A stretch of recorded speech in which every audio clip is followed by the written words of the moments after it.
Right. So it's my great pleasure to introduce you this panel. We're in session 5A using satellite data for operational air quality decisions. Our first speaker is Carl Manning from Morgan State University, and the floor is yours. All right. Thank you.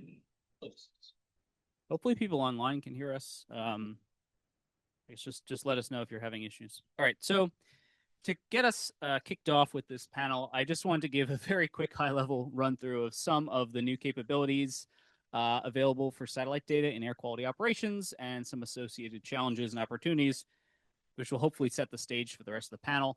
Before I get to the new stuff, I did want to kind of ground us all in the basic value that satellite data can provide in terms of just this high-level situational awareness of things like smoke plumes and dust, and even just the basic imagery like shown in the animation here can be a valuable resource in and of itself. But let's move to the new capabilities. This is, of course, I think you've heard about it several times now at this meeting. The Tempo mission is kind of the big thing in terms of new hourly measurements of trace gases over the U.S. Specifically, I want to talk about two products that are relatively new, even for Tempo. On the left, the 0 to 2 kilometer, the low altitude ozone data product is recently released with the version 4 Tempo production. This is, I think, as with many Tempo products, a unique new capability for looking at lower atmospheric ozone. It's still undergoing validation, but it's publicly available and it has a lot of potential for supporting air quality management decisions.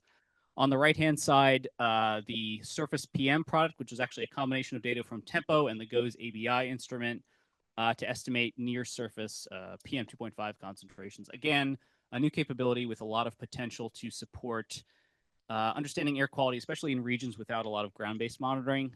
This is still under production by NO. It's not yet public, but I know they're working hard on it to get it available. Associated with that, I want to also talk a little bit about the Goddard Earth Observing System Composition Forecast, or GOCF. This is NASA's global atmospheric composition forecasting product. It's run every day to produce a 5-day global forecast, about 25-kilometer resolution of the composition of the atmosphere, including many constituents that are relevant for air quality, as you can see in the animation there. The version 2 update at the beginning of the year incorporates improvements to the emissions inventories and assimilation of ozone data products from certain satellite missions. And in addition to supporting the Tempo products, which I talked about earlier, GOCF is directly used to support air quality operations in a variety of ways. One example here is supporting air quality forecasts at U.S. State Department locations around the world. This is especially important for regions without their local, national, domestic air quality forecasting capabilities to provide just that situational awareness in terms of what might be happening in the next few hours and days in terms of the air quality. Another example of a project I'm involved with is working with a couple of cities in Latin America, including Rio de Janeiro, as shown here, to take GOCF, bring it together with satellite data from NASA and European Space Agency missions, as well as the local monitoring data being gathered in those cities to support local scale forecasting for those cities with applications such as, in the case of Rio de Janeiro, for example, giving them some guidance as to where to site new low-cost air quality sensors that they're deploying around their city. So that's, again, just a very high-level overview of a couple of new capabilities. In terms of some of the challenges and opportunities that these capabilities bring, at the most basic level, just the volume of data generated by these and other NASA missions can be a challenge in and of itself. John Haynes spoke about that yesterday in terms of the reorganization of some of the data centers. Just to give one small but hopefully illustrative example of how this is being tackled, there's a tool called the Earth Data Harmony Subsetter, which is a cloud-based tool for post-processing data products. And the way this works is, for example, if I wanted the Tempo Level 2 NO2 data for the state of Colorado for the month of September 2025, the traditional approach would be for me to download all 334 data files, each of those files being about 160 megabytes. With this Harmony subsetter, I can select just the specific variables I want from that data set for just my region of interest. It gives me one file, which is about 50 megabytes. So Reducing the volume of data would increase the speed at which that data is able to be accessed. Again, just one small example of how that's being handled. In terms of just visualizing the data, this is not necessarily a new tool, but it's a tool that's undergoing constant upgrades and improvements to add new data sets. So NASA Worldview is an online platform for visualizing, just generic satellite imagery, as I showed in the first slide, but also specific products with relevance for air quality. For example, fire detections, aerosol optical depth, UV index, nitrogen dioxide from tempo, of course. So this is a basic way to interact with and visualize the data. With that capability also, though, comes another challenge. So Worldview has over 1,200 separate imagery layers available in there. So how do you decide what specific data products are useful for your application? And that's where things like this HAQAST flowchart come in that Jenny and others have worked on in the past iteration of HAQAST. So this is kind of a choose your own adventure style flowchart where you answer some questions and it directs you towards specific data sets and visualization tools that would address that question.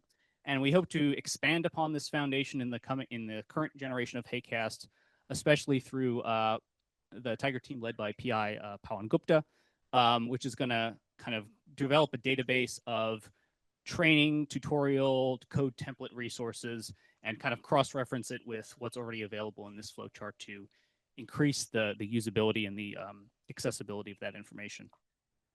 Speaking of training resources, I have to mention the Applied Remote Sensing Training Program, which is RSET, which is NASA's program to provide cost-free trainings, both online and in person, to apply NASA data to a variety of applications, including, of course, health and air quality on the list there. Just one example of this, last year we partnered with the Western States Air Resources Council, WESTAR, as well as the Tempo Applications Group with Aaron, Air Science, Atmospheric Science Data Center, EPA, NOAA, South Coast Air Quality Management District, and others to deliver a training for air quality managers in the Western U.S. There in Colorado. And we hope to do similar trainings for other regions in the future as well. So that brings me to the last thing I want to talk about in this whirlwind tour is air quality information resource for the United States, or Air for US, Air for US, or Air for Us, depending on how you want to pronounce it. This is a multi-agency effort to integrate the diverse air quality information data sets from NASA, NOAA, EPA, and others into a common platform to enable easier intercomparison and analysis with the fundamental goal of supporting the actions and decisions made every day by air quality managers in the US, everywhere from the local to the federal level. The screenshot here is a very early prototype version, but the team at NASA Marshall is doing a lot of development on this, and they anticipate sort of a beta version of this to be public, hopefully by the end of the year. And that brings us to HAQAST's role in this project, which is supported by a Tiger team effort that I'm leading. And almost all the HAQAST PIs are involved in this effort. And the goal is to create an Air for US early adopters program. So if you scan the QR code there, you'll be able to sign up for the email list for this early adopters program. And what this program is basically a way for us to gather input and feedback from the anticipated Air for US user community. So that is air quality managers in the US, everywhere from the local level all the way up to the federal EPA level, and everywhere in between, of course. So our idea is to gather your input, your feedback, to prioritize which data sets and which capabilities really need to be included in this Air for US system to make it useful for that user community. Now, we're going to be doing this through monthly meetings, hopefully kicking off in the not too distant future, focusing on specific topics of interest and specific types of data that need to be included in the system and how that data should be included, what visualization capabilities should be included, for example, for each data set. Again, scan that QR code if you're interested. And I'm basically used up my time, so I'll leave it there. Yeah, thank you. All right. Thanks. Well, we're gonna leave the question towards the end, and our next speaker is Sam. Right. Okay. First yours.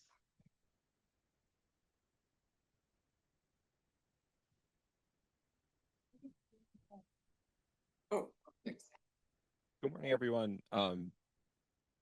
Carl, I feel like this is going to be a presentation about a wish list similar to some others yesterday. And I feel like you answered almost everything that we're asking for. And may I say also with really beautiful visualizations.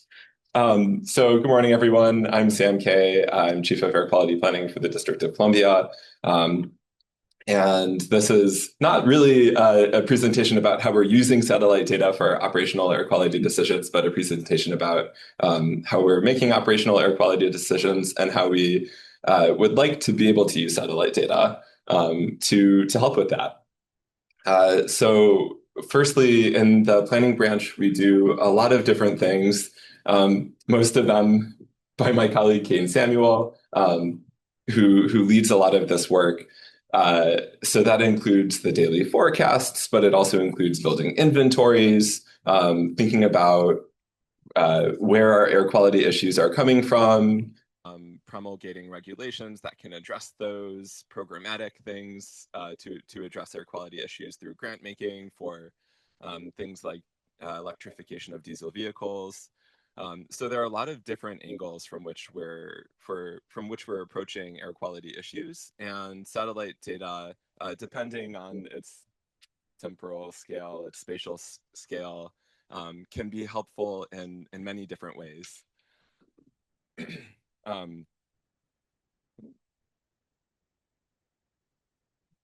we advancing slides here? Sorry. Oh, sorry. I thought I had powers to this keyboard that didn't exist. Oh, they are there. Okay, lovely. So, starting very down to earth, we have, in addition to our federal reference monitors, which are the little blue triangles, we also have a network of several different kinds of low-cost sensors. And one of the things on our wish list, and I'm really pleased to hear that HAQAST is directly working on, is the question of validation and comparison of ground-based sensor data. And as you can see, we have quite a dense network. One of the lovely things about being small-ish in both a state and local government, and with satellite data sets. And the goal here, as I mentioned, is partially to better characterize just pollution burden and to get really timely, actionable information to DC residents when there's an issue. So we're thinking about different kinds of air alerts. For instance, some with health-based outcomes. We're doing some EPI with GW colleagues who may or may not be here to think in more depth about how to make those alerts very targeted. But then things like a really dense low-cost sensor network will help with the development of that as well. And this is our fleet of sensors, these lovely VG benches, originally supported by an EPA grant, Clarity nodes, and Purple Airs. And again, I want to shout out Kane Samuel, who has personally installed nearly all of these.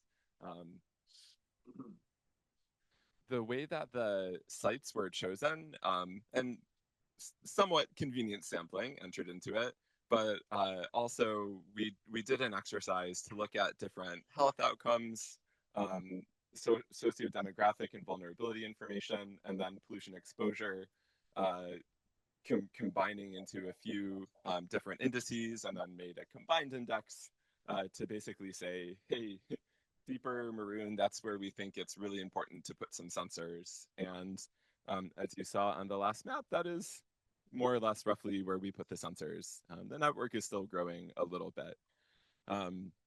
But thanks to Dr. Mahmoud for letting me steal this visualization from a great tempo training, actually, for state and local air folks that happened last week.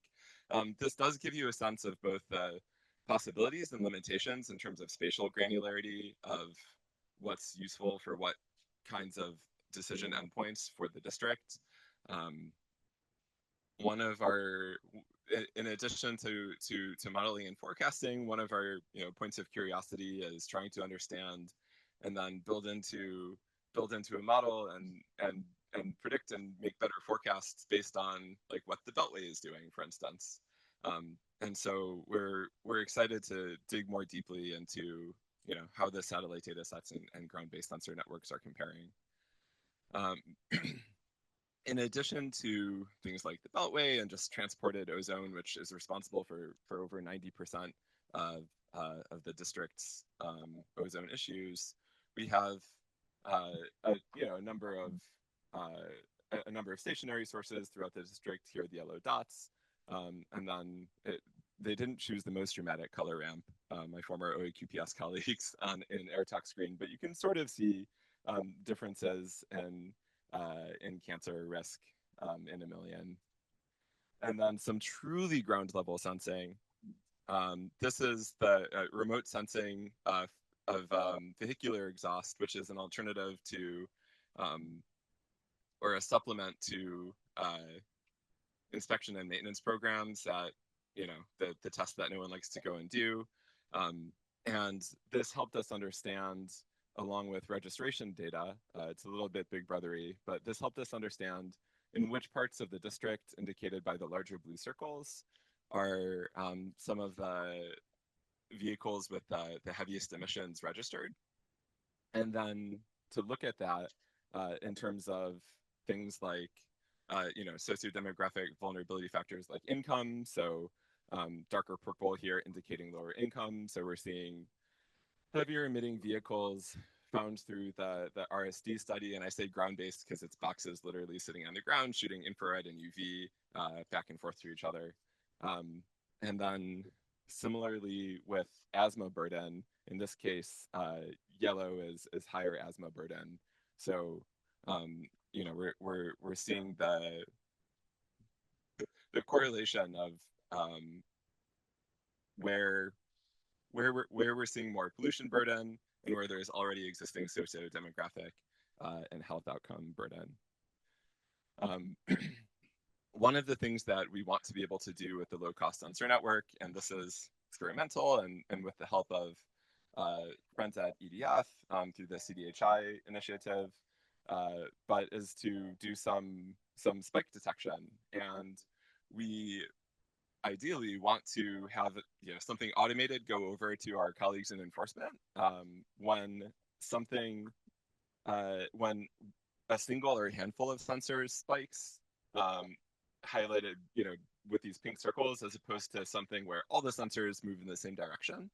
A satellite data set would be another great supplement to this to help us understand, is this happening somewhere or is this happening across the district? And if it's happening somewhere, then we can, and we find out in real time, we can send people to go check it out and see if there's a compliance issue. Another tool that we want to combine with this, and also credit to EDF, and this only just got turned on for us a couple of days ago, but we're excited about it, is back trajectories. And I think we're looking at a 1 hour back trajectory. I apologize to colleagues at EDF if that is the wrong number. They have a great technical document that has the correct number, but we can, choose the receptor site. For now, it's only the federal monitors, but we want to add more of the low-cost network into this, and then get a back trajectory to understand where the burden might be coming from. So in this case, I kind of cherry-picked this one because it was yellow and it reached back out to the Beltway. But perhaps it was coming from right here. A great capability. And as I said, we really want to understand how satellite data sets can further supplement our ground-based network. Because I used to be in EPA's EJ office in the division that put out EJ Screen, I have to shout out the work that HAQAST folks did on this data set, and would be excited to see the future tempo version, especially with the exciting updates that we heard yesterday about the improvements. And then finally, here's the wish list. So here we've got some things that we're already doing with satellite data. And then actually things like this already got covered yesterday. So I think we're nearly there. Maybe it's not as aspirational as I thought a priori before I made this slide. But regional scale back trajectories in addition to kind of like the city scale back trajectories would be lovely and help our forecasting. And then I had to think of a bonkers one. So if anyone can figure this out, then, let me know. That'd be lovely. And then this is what our low cost sensor dashboard looks like. Air4 US is something else that we could probably learn a lot from. That's it. Thanks very much.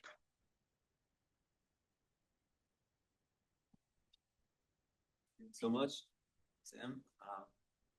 I think our next speaker will be Minh from OpenAQ.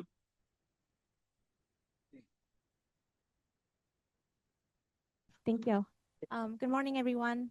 Thank you so much for being here in this session with us today. I know it might not be an easy decision since we have two other parallel sessions that are equally wonderful. So I really appreciate seeing a room full of people. My name is Minh. I am a data fellow from OpenAQ. We are an US-based nonprofit organization working on mainly advocating for open data in the air quality space. Because our work mainly focuses on ground-based monitoring. I think I'll probably step back a little bit from the satellite conversation and tell you a little bit about us and what we do, and then also probably giving you an overview of some of the use cases that folks have used our open source ground-based data in complementing their satellite-derived air quality data models and applications. So without further ado, OpenAQ, we are quite proudly the world's largest open source air quality data aggregator and harmonizer. We do this by ingesting data from a variety of sources. For example, government reference monitors and networks of air sensors all around the world, so long as their terms of use are compatible with our policies for open data. And as you might expect, because these are different entities providing the data, you could see all sorts of disparities. For example, you have obviously different time zones, different daylight saving rules. You have sometimes even different geographic projection system. So what we do is we deal with all of those disparities and harmonize those data set into a consistent format that lives in our database that you can access using the OpenAQ API service that we host to access the data. We also have a Python and R libraries that you can also use to interact with the API if you're familiar with these programming languages. For those less technical oriented, we also host a web-based application called OpenAQ Explorer that you can use to see what kind of data is available on our platform in real time as well. And then on the screen is a snapshot of what the web application OpenAQ Explorer looks like.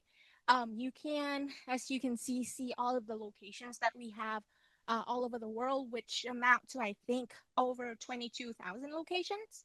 You can filter them by providers, by sensor type, and upon clicking on individual locations, you can also preview measurements data, as well as downloading those data as well.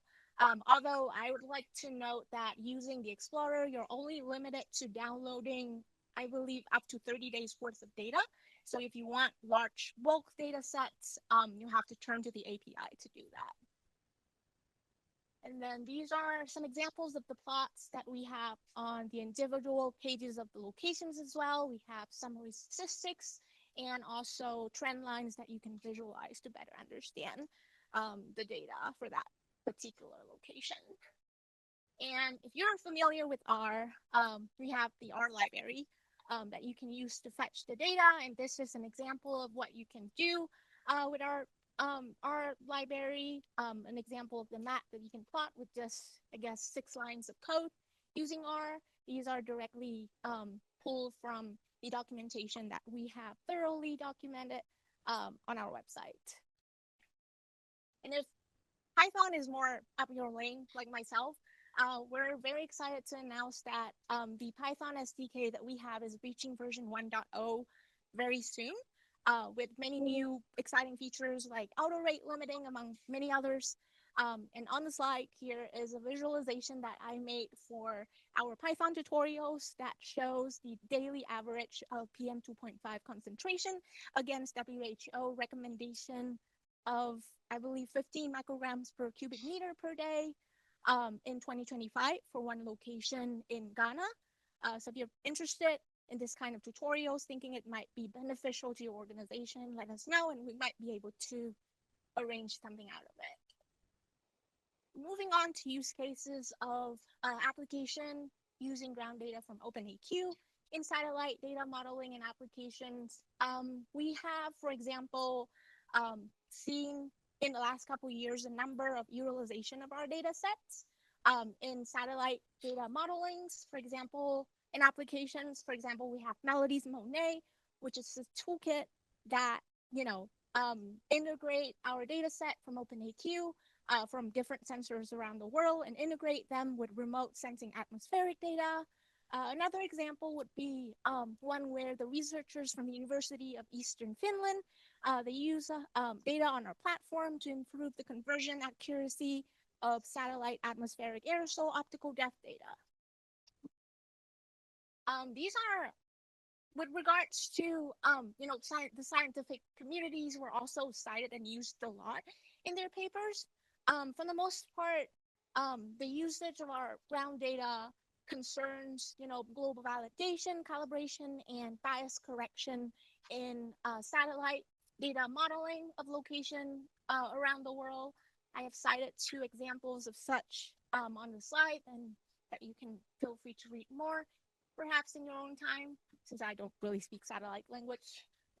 And in a more deeper project sense, we are also partner with the city of LA in their NASA funded Predicting What We Breathe project, where we help build a forecasting algorithm for air pollution events using measurements from both satellites and ground data gotten from OpenAQ.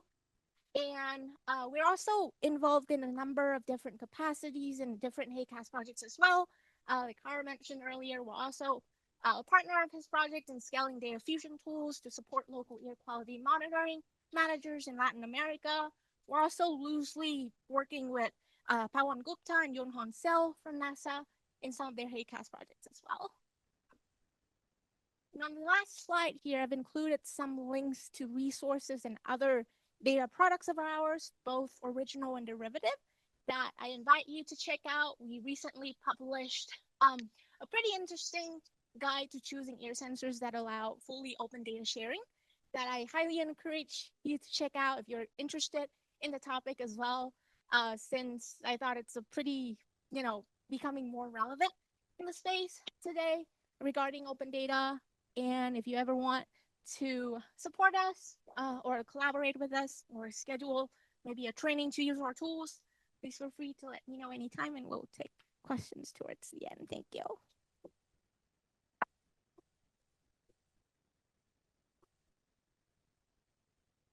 Okay, thanks.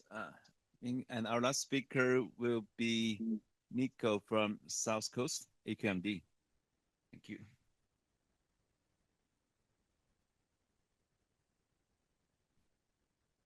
All right, yeah. Good morning, everybody. Happy to be here. So I'm Nico Schulte. I'm a program supervisor at South Coast Air Quality Management District. And so I don't have a slide on it, but we're the local government agency overseeing air quality in Southern California. So we oversee an area including a population of about 17 million people in Southern California. So I want to talk a bit about how my group, the Air Quality Assessment Group, uses satellite data. So this is just an outline summary. So we use this for exceptional event demonstrations. So I'll talk a little bit about one Coachella Valley ozone exceptional event that we use satellite data for. I'll focus on the HMS smoke and nitrogen dioxide, not NOx data that we use. We also use this for looking at air quality advisories for extreme air quality events. So this is for like operational information that we provide to the public alongside of our forecasts to inform them about potential impacts from those events. I'll talk about a project analyzing PM10 air quality impact in Coachella Valley. So this is actually something that Jeff Pierce and Jennifer McGinnis helped us to analyze this. So I'll go a little bit into how we looked at the satellite data for that. And then also touch a little bit on using tempo PM data for real-time AQI. Okay, so just an overview of exceptional events. So this has sort of a specific definition in the regulatory world. So basically, the concept is that not all types of air pollution can be sort of regulated away, right? Like wildfires can't really be reasonably controlled through regulations. So those types of events are, if those events cause violations of the National Ambient Air Quality Standards, we can basically exclude those from comparison with the standards. So they need to be either naturally caused, like wildfires on wildland, or caused by human activity that's unlikely to recur at a particular location. Um, we have to show that we can exclude the data. We have to show a clear causal relationship between specific event and the violation of the NACs that was measured. And it also has to be not reasonably controllable or preventable. So some like a wildfire that's not on wildland may not be an exceptional event if it could have been prevented through some means. And there's examples on the top right of some common types of exceptional events. So these exceptional event demonstrations that we submit to EPA, they sometimes take months to years to prepare. So they're pretty labor intensive. So two of my group members, Melissa Mestis and Renil Damapala, developed this exceptional event demonstration tool, our Shiny app that automates a lot of the process. And so it's actually a sort of a collaborative effort. They worked with Westar and RAP, along with many other air agencies to provide capabilities in this our Shiny app. And there's just this sort of screenshot on the bottom right showing how it looks. If you all are interested, I can provide you the link to that. So some of the satellite capabilities in that exceptional event demonstration tool includes using HMS smoke data to establish transport of the wildfire plumes to a monitor. It also has capabilities to import AOD and true color MODIS data. So there's an example from the January 2025 fires in LA. And then also tempo nitrogen dioxide data, not NOx data. And so this is a recent addition. And the contributors who developed these are all mentioned underneath each of these images. Okay, so focusing on a specific event. The map on the top right shows our jurisdiction, and you can see the Coachella Valley is outlined in black there. And so that's sort of a desert area where we had an ozone exceedance due to a fire, which is kind of indicated by that flame icon on the map where the fire location was. And so these snapshots just show some of the data that the exceptional event demonstration tool sort of automatically, downloaded for us after we input the dates and information about the events into the tool. So we have, the MODIS imagery. You can see the smoke there. You can see HMS smoke showing transport, and then the AOD data showing kind of like where the smoke plume traveled. So this was useful for establishing clear causal relationship with the exceedances. Another project, and I mentioned this earlier, so we were looking at dust in the Coachella Valley. So again, the map shows where that Coachella Valley is located in our jurisdiction. So we had these events where we had a tropical storm called Hillary that caused a lot of rainfall. We received reports of increased complaints about dust after that. So it turns out that potentially, this rainfall washed a lot of silt down into the valley. You can see satellite imagery before and after that rainfall, showing like mud flows. And so we wanted to understand kind of how widespread that was. And so we used MODIS and GOES AOD data to try to help answer that question. But we were trying to look at PM10. So it's kind of a bit of a challenge. So here's some kind of select findings of that. So we did see that the AOD variation does follow typical PM10 variation that we see, like the seasonal variation. So on the top right is the MIAC AOD that we averaged over parts of the Coachella Valley. You can see the polygons at the top right that we used. So this is in that northerly polygon. We did see a spike in May 2024. So we typically see high winds in the springtime. And so this is like after the springtime after the event. And so we did see higher AOD at that time. We also saw some higher AOD in other areas that we didn't really expect, like the Anza Borrego State Park. Something that we noticed was when looking at the GOES data, there was actually like a discontinuity. So at this point here in 2024, there was an algorithm change. And so that kind of derailed that analysis. We couldn't really look at the trends due to that algorithm change. And so that prevented us from using the GOES data for this analysis. Yeah. So some summary of like the limitations that we ran into. So from the MIAC data, so there is evidence of increased AOD, after the springtime after those events. We did see higher AOD in Anza Borrego State Park also. So some of the limitations, it turns out that a lot of the wind-blown dust we see occurs in the evening or at nighttime, and so that's not really captured by the MIAC data set due to overpass times. It was also kind of difficult to relate this with surface PM. Emily Bian, who did a lot of this analysis in my group, she compared with surface measurements, and there wasn't really a very strong relationship. So also AOD is more, related to fine PM, but the complaints are most likely related to more like TSP or coarse particles. So it was hard for us to identify that. The data was pretty noisy, so it was hard to identify trends. And then, again, we couldn't capture the overnight. And then for GOES, there was this algorithm change that was a limitation. There was little correlation with surface measurements. We did also notice that there's like the bright surfaces in the Coachella Valley could have an impact on the retrievals, on the relationship with the AOD and the surface. So overall, it was sort of mixed. It was kind of hard to identify, specific impacts of that tropical storm. So switching gears a little bit. Emily Bian in my group, she looked at some of the Tempo PM2.5 data for an application in our real-time air quality index map. This image on the right here is just a snapshot of our AQI map. And so basically, this is like a data fusion that we use to present the current AQI on our website and in our app. And so this combines the NAQFC, CMAQ, and PM2.5 model data with sensor data and our regulatory monitors to create a continuous surface.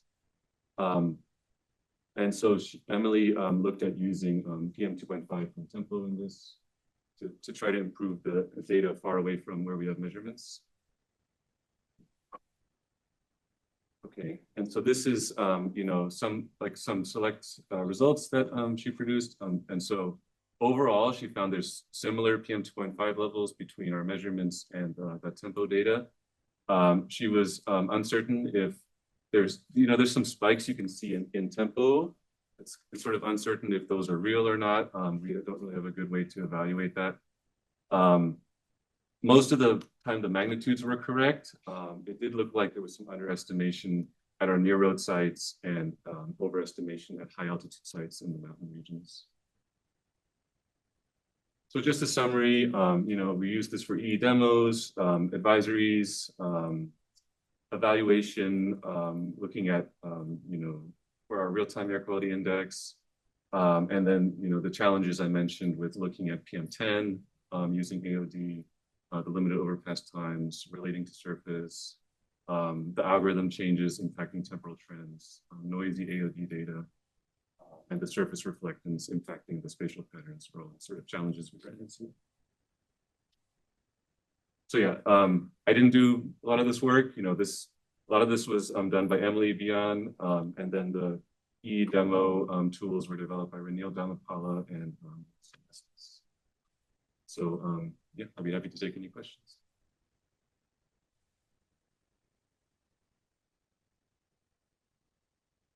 Right.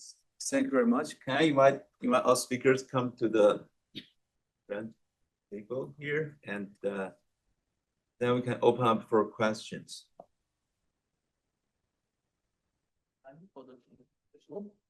My question is to Samuel. Two questions I have. First one is that I saw the air tracker tool which you're using. I want to know more about this tool. Is this based on high-speed model for the back trajectory analysis? And over the US or over the entire globe as is available? Thank you for that question because I was literally pinching myself in the audience saying I wanted to mention that it's a high split derivative. And the short answer is kind of. So it comes from EDF, and they its current use is over certain metro areas, including as of a couple of days ago, Washington D.C. I think the first of them might have been Detroit, but I think the ultimate hope is to expand over CONUS and then beyond that, data allowing. So it's a really exciting and a really new capability for us, and I'd encourage everyone to check out the tool. It may or may not be available in your metro area, and then to reach out to the team at EDF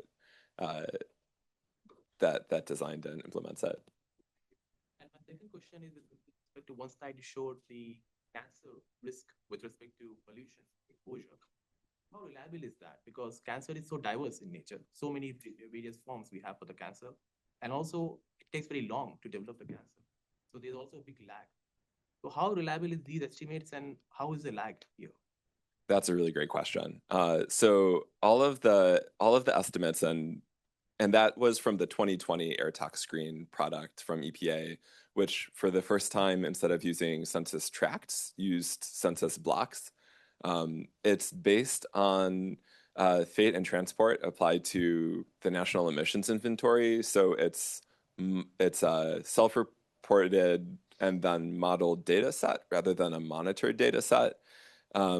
So emissions, fate and transport, and then exposure are all part of that. And the cancer risk in a million in any given census block is derived by adding for each individual pollutant for the concentration at that location, typically using like if you're exposed to this for 70 years, your lifetime cancer risk.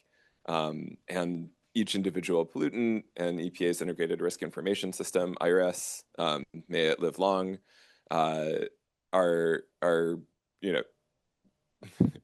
EPA's Office of Research and Development, may it live again, puts together all of those inhalation unit risk values. Thank you. Yeah, for your Tempo PM 2.5, I was kind of intrigued by that you're incorporating that into some of your work. I was kind of curious, they have, if you were using the version 1, which was kind of the preliminary data they initially released, and they had an update recently to version 2 PM 2.5.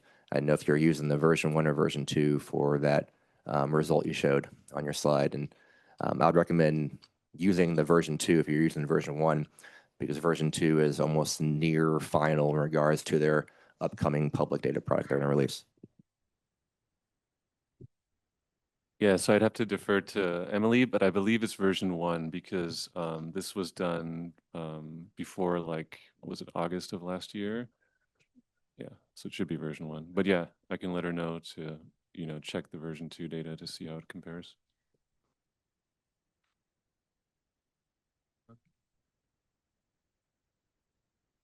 Any other questions? So I have two questions for Sam. The first one is, how do you ensure sensor placement is driven by likely pollutant transport and exposure patterns rather than simply source location and demographic overlays? No, I mean, so one answer to that is the district blessedly is smaller than, for instance, the South Coast Air Management District. And so if we could have probably even taken an approach similar to Chicago, where they, for those who are familiar with this work, they just put up a grid, which, yeah, I mean, that's awesome. If we had had a few more sensors on hand, we might have done that. But knowing where some of our highest emitting vehicles were, and then using things also, not all of the indicators that were used in the prioritization exercise were in there, but things like the near road percentile, that's also an EPA data set, all help us understand for these non-point sources. I mean, the point sources are easy to find, but for non-point sources, where we think burden might be coming from. And that's all, one of the things that we'd want to do next, and that's why it's on the wish list, was get into the ultrafine range, which we can't do with our current low-cost sensor fleet. But since we think that if there are differences intra-district, that in addition to the easily findable sources, that the major driver of those would be drivers, that's something we'd like to figure out in the future, and we'd love to get to it by a satellite data set if that were possible. Yeah. Great. Ultrafines with satellite is. Yeah, I know, but hey, satellites themselves were science fiction not that long ago, so.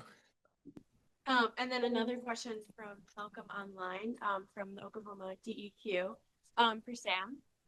How long did it take to develop your air sensor data dashboard, and are your Village Green benches still solar powered? We have one also from the EPA pilot. Awesome. Now the question makes me wonder if there still isn't solar powered. Ours still are, and as well our clarity monitors are also solar powered. Our purples are not. Although they totally could be. They just don't come in the box with that capability.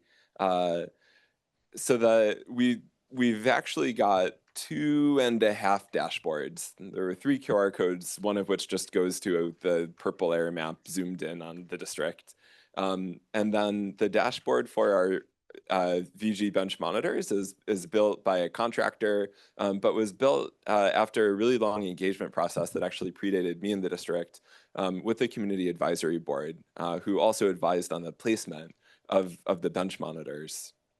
And then the advice of that board also, I think, has shaped our deployment of the Clarity nodes. So both of and then we have a self-built dashboard, which was a relatively fast effort within our branch, really just to get the real-time data available to the hosts of the Clarity nodes. And there's also a curricular tie-in here. I don't know if we heard about Lovemeyer, Wisconsin, in an awesome presentation yesterday. And so with placements at a lot of public charter schools and libraries and recreation centers, that's one of the things we want to do. So our eventual hope is to bring those dashboards together into one place. And we want to learn from each of the 2 different dashboards what works and what doesn't.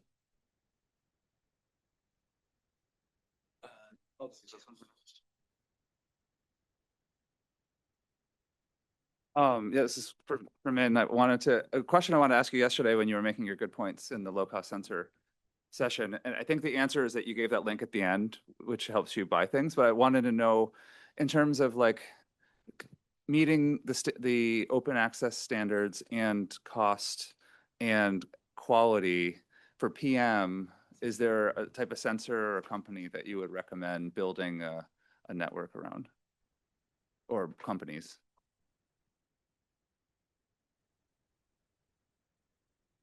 With regards to PM and then air sensor manufacturing companies, I don't believe I have anything to provide. The list really includes, I think, up to 20 sensors manufacturers, and we evaluate them for the most part based on their open sharing capabilities and your ownership of data, among some other criterias. But since we're not, like teams of scientists within OpenAQ, we don't really have that information so far as, what the networks are or coverage. It's really, on the stand of, are you going to be able to own the data and have your own license of it and being able to share it or not. Did that answer your question? And yeah. It was a political answer. Yeah. And also it's because it's like a private company space. We want to avoid conflicts of interest where we recommend certain companies and not the others. We're not getting money for them or anything. So we steer away from that conversation a little bit. I hope that helps. If not. Oh, work. Yeah. Okay. All right. We're good. Okay. Samuel, you shared a map, I think a census level tract map, right? Of I'm to write down, but I didn't. But I was kind of wondering the size of those tract level.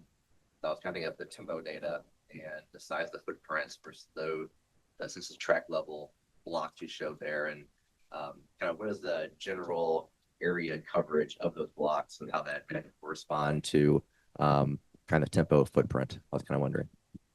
So for those who work a lot with sociodemographic data, you'll know that one of the tricky things about census geometries is that the size varies based on population density, which DC doesn't have any of these, but in rural parts of the country becomes like a real challenge when things are just getting lumped together in a way that's illogical. Because the district is densely populated, our largest tract, we could still probably fit several of our largest tracts within a tempo grid cell, for instance, easily. And so there's for like things we'd love to be able to do with tempo NO2 data are like characterize light versus heavy vehicle traffic on both within the district and then in our upwind areas. I would love to see the impact of Loudoun County and Data Center Alley along those lines. And so there was the oversampling idea, and letting use it, like that would indeed be really handy. So let me upvote that in a big way, because as with I think all of us, like if we can't see and characterize the problem, we can't make any decisions to address it. We can't help political leaders make decisions to address it. So seeing and characterizing are step one. And also on the HAP front, I guess one of the big downsides of having inventory based and unmodeled data telling you cancer risk is if something's not in the inventory, then you can't plan around it. So that was why on the truly delusional side of the wish list, I had speciating HAP from satellite-based data sets. But of course, like Jen's work on formaldehyde gets in that direction. So. Now I was kind of wondering, I was going to mention the oversampling methods we could apply over the region to kind of correlate that to your track level. But I was also wondering on the clarity instruments, like how have you done a validation versus the NO2 regulatory monitors versus your clarity, and how does that relate and correlate?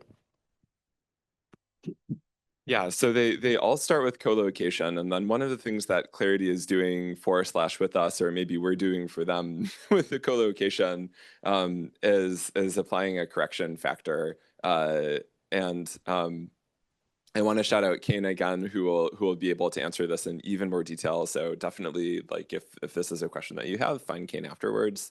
But if to not butcher this answer, Clarity has like a global default correction factor, and then they're also developing a district-specific one from co-location at one of our main federal reference sites.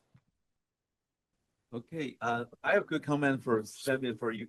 You have the ultrafine particles. I know QuantMQ, you have a new product which can measure UFP. I've been seeing so many presentations by them already, and FI.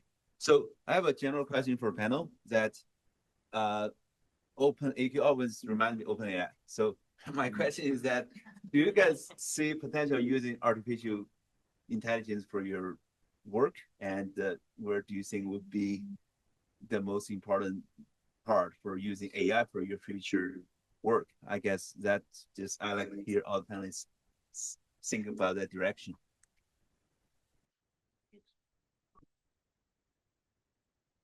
Yeah, we do a lot of programming in my group. So like we do use like MATLAB, Python, R for developing a lot of analysis tools or developing websites.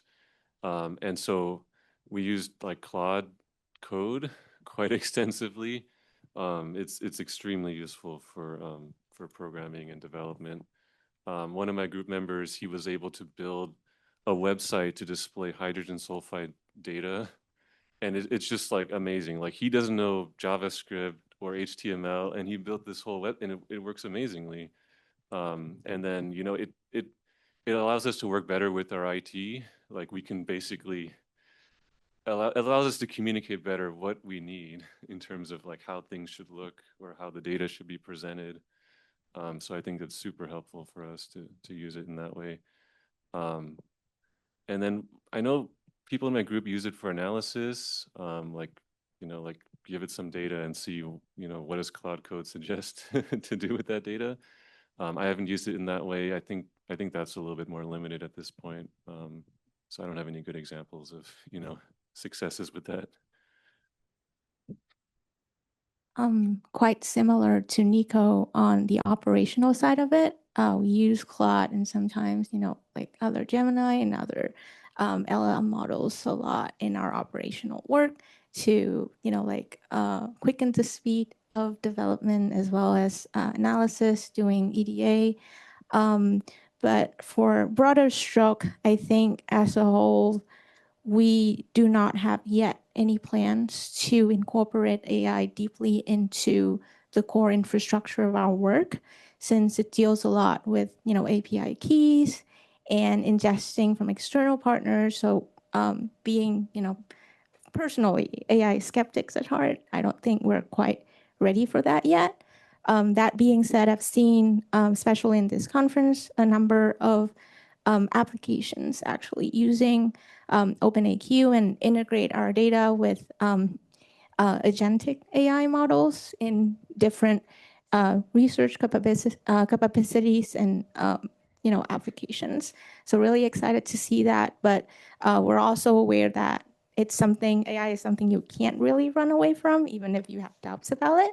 So we have plans to incorporate what we call the AI-friendly types of way to design our documentation so that it's easier for AI models to parse and use our application and data products more efficiently. So that's how we approach it so far.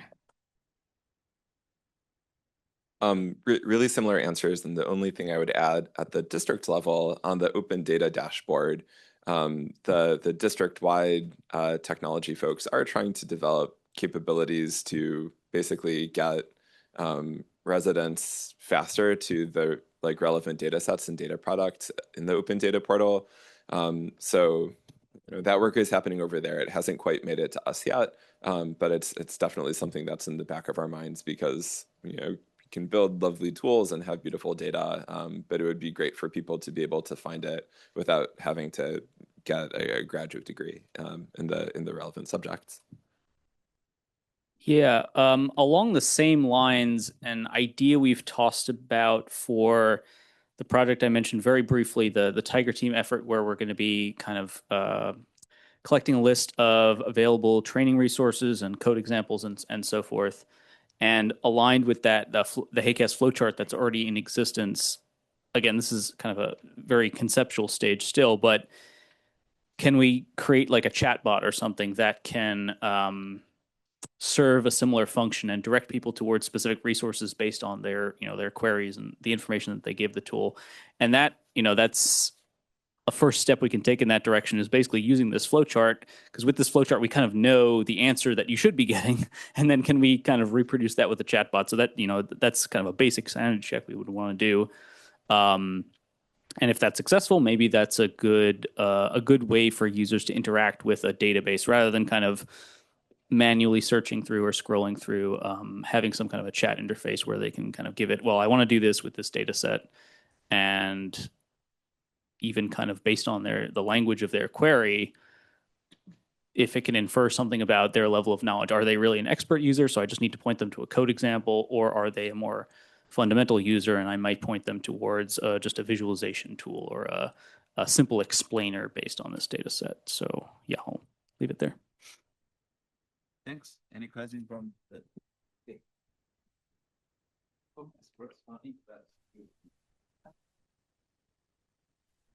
My name is Alex Ozer. I'm the air quality forecaster and meteorologist at Wisconsin DNR. This is for Carl. Curious about tempo and specifically thinking about ozone and for operational forecasting. It seems like right now, I was going to say, maybe even, yeah, maybe even for Aaron as well. But anyhow, so, in terms of operational forecasting, it seems like right now what is available online with NASA Worldview, NASA SportView, there is still a pretty decent lag. I would say I'm seeing like 3 hours, maybe even up to 4 hours of lag.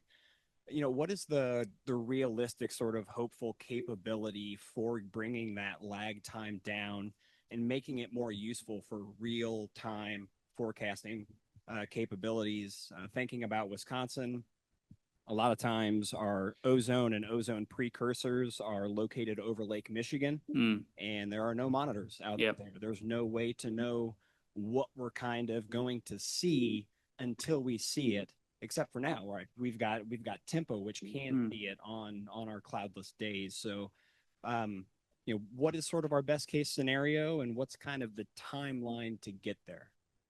Yeah, I mean, that's a great question. I don't have an answer for you, but it's important that you... Oh, okay. Yeah, to summarize, the question was about sort of really focus on the lag time. So for forecasting, you need the data as quickly as you can get it. And especially the case was for Wisconsin, and the questioner answered mentioned, precursors are forming over the lake where we have no monitors. So satellite is really the only way we're going to see those. So can we see those faster and to improve our forecasting? Unfortunately, I don't have like a specific timeline. I'll hand the mic over to Aaron next, who can give some more details. But in general, I think it's good that you keep asking these questions and keep pushing for these things, and that kind of allows us to kind of pass these messages up to whoever needs to hear them in terms of like hey, this is the priority for the people who actually want to use the data. And I think that's where the sort of the early adopters program for Air for US, the Tempo early adopters program that Aaron leads, other early adopters programs, is kind of the forum, I think a good forum to kind of document those requests from the community, and make sure, even if it's not technically feasible, we have it, listed so we can pursue that in the future. I think, technically maybe there's some capabilities in kind of data fusion of model forecasts and then using the historical satellite data to kind of correct those and inform those and create kind of a hybrid of it's a model, but it's informed by satellite data. So it's available, and it'll be, because it's a forecast from a model, it's available a little bit faster than, before you get the satellite data, obviously. You can get sort of a first guess at what the satellite data might look like, which is maybe a little bit better than just the model on its own. But that's just one idea. We'd have to test it out. Anyway, I'll hand it over to Aaron. No, that was a great response. I'll also add on that for tempo in particular, you did make a comment. You're probably looking at the tempo near real time data, I'm assuming. Okay. Yeah. So, our data latency for like near real time NO2 and formaldehyde is really the best we get is about 2.5 hours right now on the data latency. However, we are improving the retrievals and the algorithm to decrease that data latency. We have a goal of maybe having that at 1.5 to 2 hours in the next, in the upcoming future. We do have on other products coming down the pipeline, such as a near real-time total ozone product as well. So that will also be in that 1.5 to 2 hour time frame. This is probably more in the 2027-ish out, time frame and beyond when these will be released. But those are kind of the upcoming products that will be more in lower data latency for your applications. Ozone profile is going to always be a problem. We won't have a near real time for ozone profile, but the other products will have lower data latency in the near future. That's total column. So total, stratosphere and troposphere.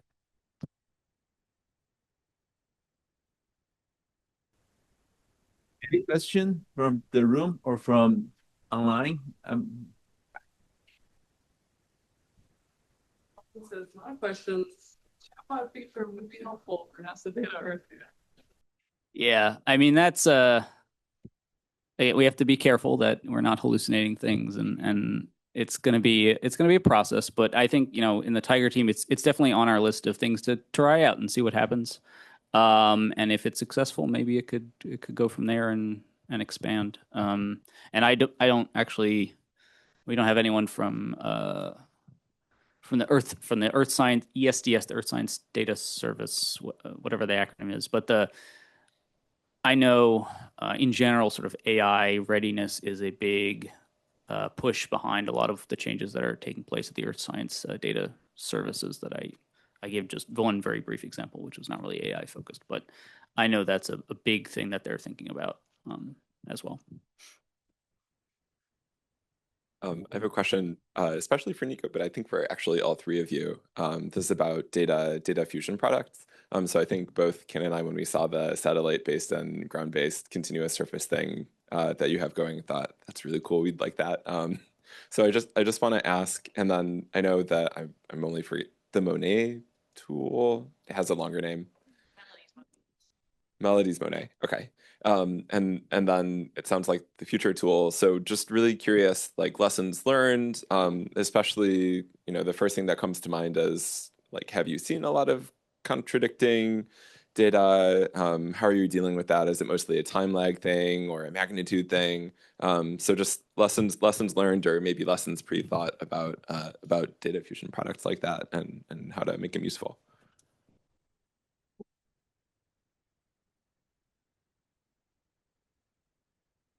Yeah, I think in terms of like the performance, so like our perspective on it was, as long as it was better than what we had before, like we should implement it. And so before we developed this gridded map, we had like a different system that used like these what we called source receptor areas, like larger polygons. And so when we looked at the performance, like the RMSEs were better using this like data fusion product. And so we thought, yeah, it makes sense to implement that. And then also it's more like sort of more intuitive to the user, because they can see like where measurements are actually made, right? As opposed to sort of like proxying in data from different areas to a given location. So I think that's probably actually the most useful part of like what we ended up developing, was more like on the user interface side, like making it more intuitive.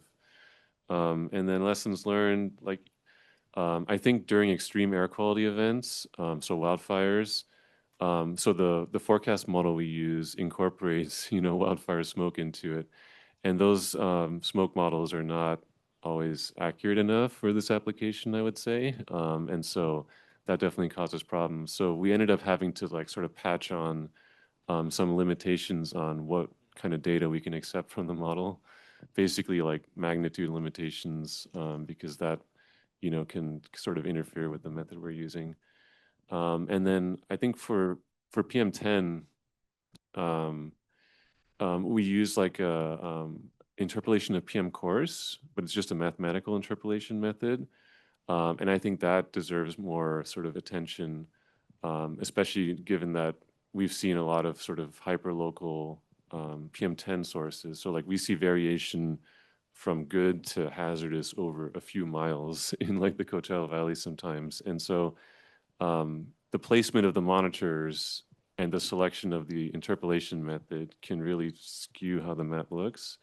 So I think it's important to consider like how those extreme events will sort of work with the method that you use, for presenting the data. Melodies Monet actually predated my time with OpenAQ, so I don't have a good answer to that. However, I remember in the last iteration of HAQAST meeting, there is this organization that is working on reconciling and hosting both satellites data and air ground-based monitoring data from all around the world. They did touch on the challenge of reconciling the dimensions in satellites data. You're looking at vertically the air column, and for monitoring ground-based, looking at an area more on the surface of the Earth. I do want also to mention the with the city of LA predicting what we breathe, they incorporate satellite data and hyperlocal monitoring in around the city, and was able to acquire a prediction with from 80, I believe, to 93%, as close to the ground monitoring devices. So there have been, movement in dealing with that. Yeah, and maybe two things from the work I showed very briefly with Rio, with our data fusion product there. Our fusion approach is very stepwise. We start with the model, we add in satellite data, we add in the ground monitor data, and as part of the visualization tool, there's options to toggle between the stages, so you can see, how things changed as you added each information source, and having back and forth with the user to kind of build their intuition as to, oh, okay, this change was made. I see where that information came from, and through our interactions with them, they've kind of learned, well, this is a limitation. Maybe that's correct based on the situation, or maybe it's not correct. And I can stop at this stage because this stage, it did in this particular case, it's maybe misleading under these conditions. So that's one thing. And then another thing is we produce uncertainty estimates, uncertainty bounds, confidence intervals, for example, along with our estimates. So we can that also helps build their intuition. Well, okay, well, this is the estimate, but the uncertainty is huge. So maybe I can't trust that versus, oh, the uncertainty is reasonable in this case, so I can trust it. Yeah, so I'll leave it there. We have time for one or two questions. Okay, all right. I think your question, right? Yes. Yeah, one, two. Okay. I was wondering about in the South Coast region, your issues tied to international transport of air pollution. Is that an issue around the San Diego area? You cover that area, right? I would assume. But oh, it is. Okay, my bad. Okay. Okay, gotcha. Okay, is that still an issue in your area in terms of probably not then if you don't cover the border area there, but. Oh, so you're referring to transport from Mexico, like pollution from? Yeah, probably like further down south, near the right. Yeah, so San Diego County and Imperial County are like along the Mexico border, and so those are two different air districts. I don't think we see a lot of, pollution transport. Like we don't see that really in our data very much. There may be some impacts on ozone. I'm not really sure. When I do look at like fire and smoke map, you can definitely see that like purple airs, at the border tend to show higher spikes. So I think there probably is some like PM transport, but I don't think that really directly affects our jurisdiction as much.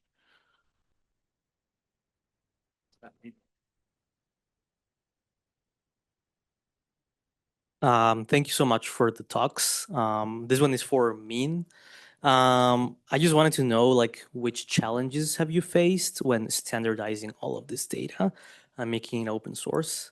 I feel like a lot of us take the data for granted, but like the work behind it and making it public should be huge. So. Thank you for your question. I think the biggest challenge would have to do because we advocate for open data, but because most open data, the lossless license of data sharing that you can have is CC BY 4.0, which is like you attribute the data to the owner or to the providers of the data. But a lot of the time, we don't know who the owners of the data are. For low-cost sensors network, for example, it's easier for AirNow, it's for the EPA to like source the data back to them. But for low-cost sensors network, it could just be like a random person, and different manufacturers or data providers have different means to provide that kind of information or not at all. So the challenge have always been trying to, how do we go about seeing that these are different people that we need to point back to with that data that they own, and where to like draw the line between we can just put that as anonymous and not, like attributing anything to them. The second challenge I would say is dealing with government data from around the world, since you have, different political agenda and different policies in different countries. Many countries would have different, licensing, terms of use. And Taiwan, I believe, have their own data licenses that does not exist elsewhere in the world. And so a lot of other governments have their data publicly available, but does not really specify if we can ingest them or not. And we've made attempts to reach out, but if we don't hear back, so we then face the question of so the data is available to the public, but do we ingest them or do we only do so with their permission? Because we need, they're saying this matter as well.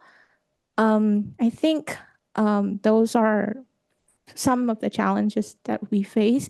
Another, I would say, is we try as an organization, because there are other, organization out there like AQICN or harmonizers that attempt to do the same thing. But we want to focus more on the depth of the data that we provide on our platform and share back to people. And we want to do, stuff like providing information, metadata about the ownership, flagging system, talking about air quality, data quality. So we want to propagate also information on the instruments as well.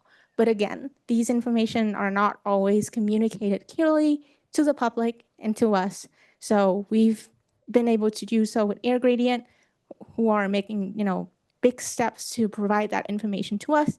US EPA also have that information. Some states in Australia does, but metadata depth is not, there are lots of disparities and differences when it comes to these types of deeper information in air quality data sharing that we also want to touch upon as well. So that's like what we've been working on. Thank you.